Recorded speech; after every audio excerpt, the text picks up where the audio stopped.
All right, welcome back to the YTP Mini. We are here with Caitlin because we stopped that podcast and we were like, what? We have so much more to talk about.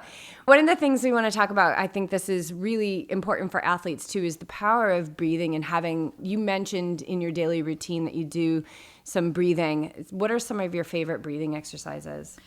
Yeah, I'm obsessed with breathing, and it's funny because I was so disconnected, as I shared in the podcast, Oh, totally. of like body and breath, and I would have never imagined that I'm living the life that I live, but especially just being connected to the breath. So my breathing practice changes, depends on what's showing up in my life.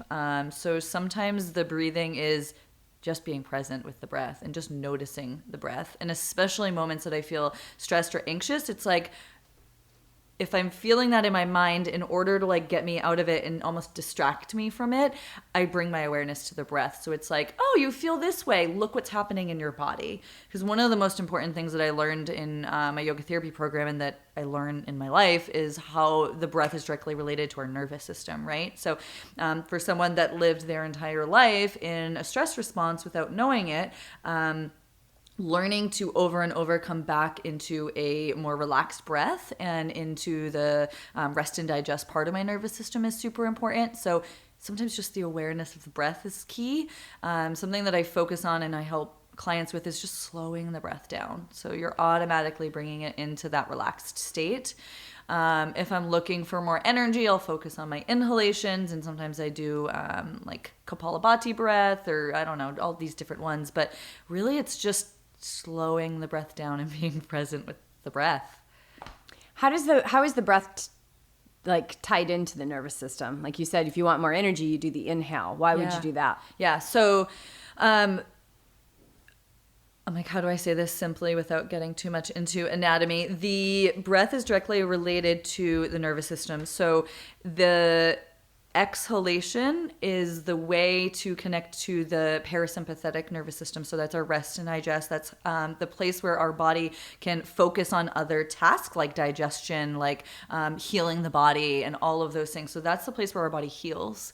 And so when we, especially in a state of stress and overwhelm, we're typically in, even if it's like low key stress, we're in the sympathetic nervous system. So flight, someone just told me that they added one more.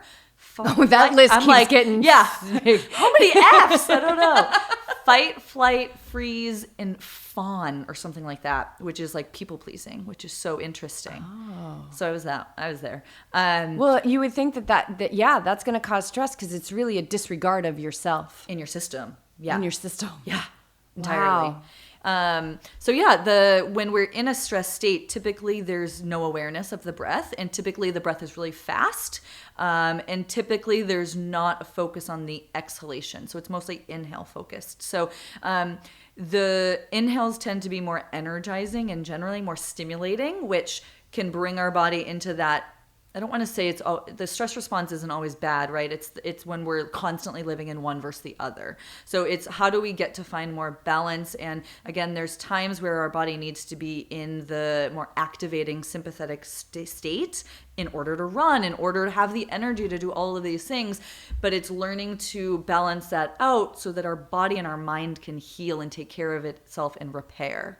So the exhales, the slowing down the breath, the hold after and at the bottom of the exhale is typically focused on, or typically attached to, the parasympathetic nervous system, the relax and rest, where the inhale and the holding the inhale at the top, if you're having that in your practice, is sympathetic response or stimulating.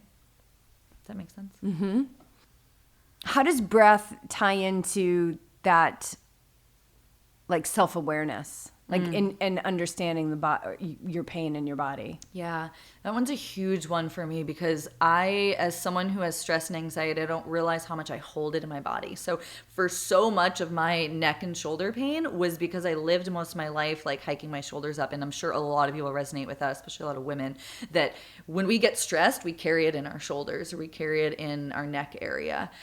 So when I feel stressed and when I feel anxious or overwhelmed or out of my body or, a lack of confidence, anything like that, first thing I do, and again, this is something that's come from years of just training myself to do it over and over, is bringing myself into my breath. And when I notice the breath, I'm like, wow, I was not present at all. And it's like, who knows what's happening? It's probably all in my belly or all in my chest.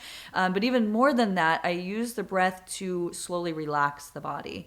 And I'm still in a process of retraining my body to relax more and more. So if I'm stressed and I'm hiking my shoulders up, which pretty much brings you more into a stressed state, actually, I come back to the breath and I'm like, okay, I'm going to slow the breath down. And then I mindfully just go through the body and I'm like, can I relax my shoulder more? Can I relax my eye, my jaw? That's like huge for clenchers too. People who clench and grind their teeth, typically they're so tight through here that just simply like breathing and relaxing the muscles can reduce pain and discomfort. What I love about, one of the things that I love about you and the stories that you shared, not only on this mini, but in the podcast, is that you're still a work in progress. And I'm more and more, I'm wanting to, or I see myself, not wanting, but I see myself really merging in the delicacy of my human self with the limitlessness of my spiritual self, and loving both of them, that the human doesn't need to be kicked to the curb, that she needs to come along and she needs it most. And so this honesty about like, I'm working with people and I'm assisting them in their healing, but that you don't need to be at some destination point in order to do that. Yeah, that's been like a profound teaching for me, for sure, because I always thought as a perfectionist, I have to be at that level in order to help people. Ha ha ha, LOL. But really, the more that, I have no doubt in my mind, we talked about it in this podcast, that the pain that I've experienced in my body and the stress and anxiety have allowed me, because I've experienced them so much, they allow me to be a better teacher. And so when I'm constantly getting areas of discomfort or I'm coming back into anxiety, those are moments for me to like love myself and be compassionate and to come back. And there's definitely moments where I continue to go on that trail and I ignore myself and then I'm way further away from it. And again, it's the awareness and the acknowledgement of like, shit, look what I did here. Look at this pattern and how do I feel now? And great, love yourself enough to just come back without the judgment. That's the hardest thing. Yeah. And I think one of the most celebratory moments I see with the people that I work with is when they realize like, geez, I had a whole day where I was just in the muck or I was in, anxiousness or fear, but I kept pulling myself back. And they have this aha moment where they say to me, they're like, I get it now. Like, it's not that I'm not going to experience these things.